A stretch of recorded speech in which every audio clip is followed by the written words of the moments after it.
巴菲特和芒格第一次合伙做生意，你猜他们开不开心？哭惨了！这两个世界上最聪明的人，头一回联手杀进百货业。结果他们发现，人再聪明，只要选错赛道，照样会被内卷活活耗死。不过与此同时，巴菲特也找到了他这辈子最赚钱的商业模式。欢迎来到小爱读书圈，一个希望你越来越有钱的财经成长频道。今天我们继续解读巴菲特唯一认可的官方传记《滚雪球》。时间来到1966年，这时的他手里已经掌管着5000万美元的资金了。可你要是在街上碰见他，多半以为这是个混得不太行的推销员。他常年一身灰不拉几的旧西装，肩膀是塌的，领口还有个破洞。最喜欢的那件驼色 V 领毛衣，手肘那儿已经磨透光了，连鞋底都有个洞。在一次宴会上，朋友好心想把他介绍给一位有潜力的投资人。对方上下打量了一下巴菲特，丢下一句：“你是在开玩笑吧？”因为看起来实在太寒酸了，人家连话都不想跟他说，更别提管钱了。连他办公室楼下的裁缝都看不下去了，总想帮他改改品味，但巴菲特根本不在乎，理都不理他。不过呢，有趣的是，这位裁缝不仅懂衣服，还懂点股票。他劝过巴菲特别碰一家做帽子的公司，理由是男人戴帽子马上就要过时了。他还劝巴菲特别投资奥克斯福的服装公司，说到了60年代，做西服早就不是门好生意了。这两条巴菲特后来都验证了，这个老哥眼光不赖。可偏偏当他苦口婆心地劝巴菲特千万别买那家破破烂烂做男士西装衬里的伯克希尔哈撒韦时，巴菲特上头了，一个字都没听进去。那既然对衣服一窍不通，为什么他投资生涯的下一个大目标是去买一家百货公司呢？这事儿得从他的新朋友纽约投资银行家戴维·戈特斯曼说起。这人脑子特别灵活，一冒出好点子就爱打电话找巴菲特聊。他说，只要沃伦对这想法感兴趣，我就知道绝对靠谱。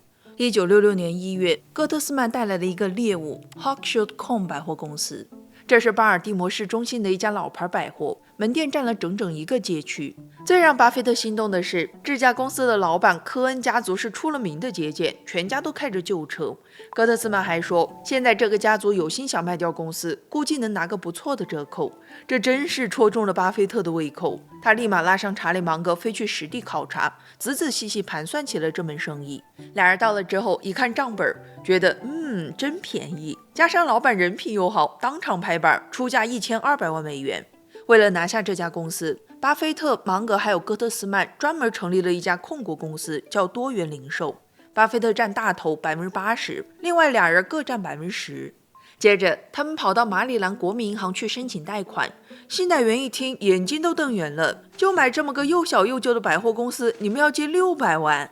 但巴菲特和芒格心里很有底，办完贷款，俩人兴奋地走出大门，尖叫着说：“咱们这是用3流的价格买了一家2流的百货公司，这安全边际太高了。”可是呢，买下公司之后，麻烦才刚刚开始。科恩家族原计划在郊区再开2家新店，巴菲特一向讨厌盲目扩张，硬是叫停了一家，结果引发了全公司上下的强烈抗议。他不想卷入这种争吵，只好让步妥协。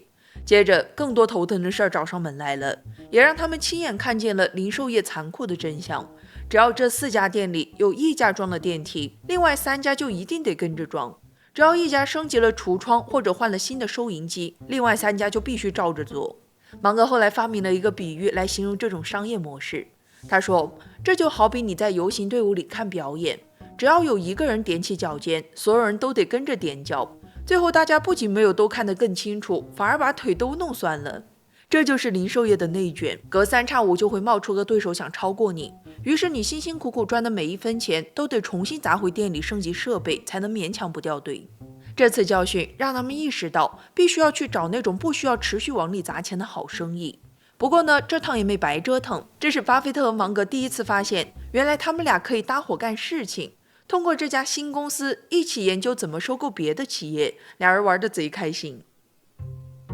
没过多久，又有人给他们推荐了一家叫联合棉布的公司，这是家折扣服装店，专挑芝加哥、纽约这些城市的平民街区卖便宜女装，一共开了80来家店，一年能稳稳赚个几百万美元。但真正勾住巴菲特的不是这些店，又是他的老板63岁的本杰明·罗斯纳。这老头是个不折不扣的奇人，4年级辍学，1931年靠着3200美元白手起家。他把抠刻进了骨子里，连上厕所都要在卫生间里摆套账本，蹲着的功夫顺便还要对账。他干过一件特别出名的事儿，有回他去华尔道夫酒店参加一场慈善晚宴，正好撞见了竞争对手，俩人也不寒暄，一照面就开始互相打探进货价。本杰明问：灯泡你进成多少？厕纸你进成多少？对方报了个数，他一听居然要比自己便宜一大截儿，但他心里清楚对方买的肯定是合格货，这只能说明一件事儿，自己被供应商坑了。本杰明当场就坐不住了，撂下一句失陪，直接离开了这场高档晚宴，连夜开车冲到仓库，徒手撕开装厕纸的纸箱，一卷一卷，一张一张的数。结果不出所料，厂商标榜每卷500张，实际上根本不够数，他确实被骗了。巴菲特听完这个故事，眼睛刷一下子就亮了，因为他太清楚自己想要什么样的合伙人了。这种为了省成本，大半夜跑去仓库数厕纸的老头，对竞争对手可能会心狠手辣，但绝不会坑自己的股东。于是巴菲特掏出600万美元把这家公司买了下来。本杰明原本打算年底就退休走人的，结果巴菲特好说歹说，硬是把他留了下来继续干。因为巴菲特认为，能帮他打下商业帝国的完美管理者，就是世界上这群死磕细节的本杰明们。好，我们把视线拉回巴菲特大本营，他手里那个破纺织厂伯克希尔哈撒韦此时已经深陷泥潭了，工资和原材料的成本节节攀升，而劳动力更便宜的海外工厂和南方工厂正在大口大口地抢走他们的订单。巴菲特无奈地向合伙人交了底，伯克希尔现在真的很难，眼下的亏损我甚至没法估算，我也看不到纺织业有任何好转的迹象。所以如果道琼斯指数还在往上走，这块投资会严重拖垮我们的整体业绩。为了自救，他给伯克希尔的股东们提供了一种退出机制，谁要是只想拿稳稳的回报，就可以用手里的股票来换成利率 7.5% 的公司债。这一招很妙，那些只盯着眼前利益的股东被他这么一换就主动离场了，留下来的全是真正关心公司长远发展的同路人。而且市面上流通的股票越少，他对公司的控制权就攥得越紧。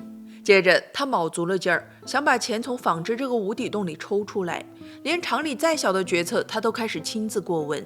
他动手关停了那些不赚钱的部门，但他这次非常小心，生怕再重演之前那种被权证人抵制的局面。同时他也铁了心，绝不再往厂里添置任何新设备，因为他看透了纺织业大势已去，这时候再砸钱纯属打水漂。眼下最要紧的是赶在破厂子把大家拖垮前找到新的活路。好在合伙公司账上还趴着大把现金。很快他就盯上了奥马哈本地的一家公司国民赔偿保险。这家公司的老板叫杰克·林沃尔特，外号喷气机杰克。这人跟本杰明一样，是个又抠门又谨慎的狠角色。他专挑那些别人不敢碰的客户，收着贵得离谱的保费给人上保险，比如马戏团的空中飞人、驯狮员，甚至还有喜剧明星的某个身体部位。最离谱的一单是，曾经有个走私犯失踪了，他老婆想提前继承遗产，但银行非要有担保人保证这男的绝对不会再回来。这种活儿杰克都敢接。他有句名言：这个世界上没有糟糕的风险，只有糟糕的费率。而且杰克还自认是个炒股高手，他拿着客户交上来的保费，零零散散买了几百只股票，天天自己倒腾。巴菲特其实早就馋这家公司了，但他知道杰克脾气古怪。早在60年代初，他就给在国民赔偿当董事的朋友打过电话，问杰克想不想卖。朋友的回答也特别逗，他说杰克一年大概只有15分钟想卖公司，一般都是他理赔时遇上奇葩事儿或者被气疯的时候。巴菲特立马叮嘱：那你哪天发现他进入这15分钟了，第一时间给我打电话哦。机会在1967年2月一个阴沉的日子里来了。那天朋友和杰克吃午饭，杰克随口抱怨了一句：我真讨厌这种鬼天气。顺着这股闷气，他越说越上头，开始疯狂吐槽，要是没这家破公司，他日子肯定过得舒坦多了。15分钟的交易窗口终于打开了，朋友火速给巴菲特发暗号：这几天想见个面吗？巴菲特秒回：今天下午怎么样？杰克本来第2天要飞佛罗里达度假的，硬是被朋友拽到了巴菲特办公室。落座之后，巴菲特先请他聊聊为什么一直没把公司卖掉。杰克吐槽说之前买家出的价都太没诚意了。接着他开始提条件，公司是绝对不能搬出奥马哈的。巴菲特感觉那15分钟的点快到了，一口答应绝对不搬。杰克又说现有的员工一个都不许裁，巴菲特说行。杰克再说别人给的价都太低了，巴菲特直接问那你想要多少？杰克报了个数，一股$50。这个价其实已经超出了巴菲特的心理预期，可他几乎没有犹豫，脱口而出成交。就这样，俩人在15分钟之内就把买卖敲定了。可这时候杰克其实已经后悔了，但他是个守信的人，就只能试着找台阶反悔。他绕着弯说我想你总得看看我们审计过的财务报表吧。这话里埋了根钩子，只要巴菲特说要看，他就能顺势开溜。那太遗憾了，我们拿不出来，这买卖做不成了。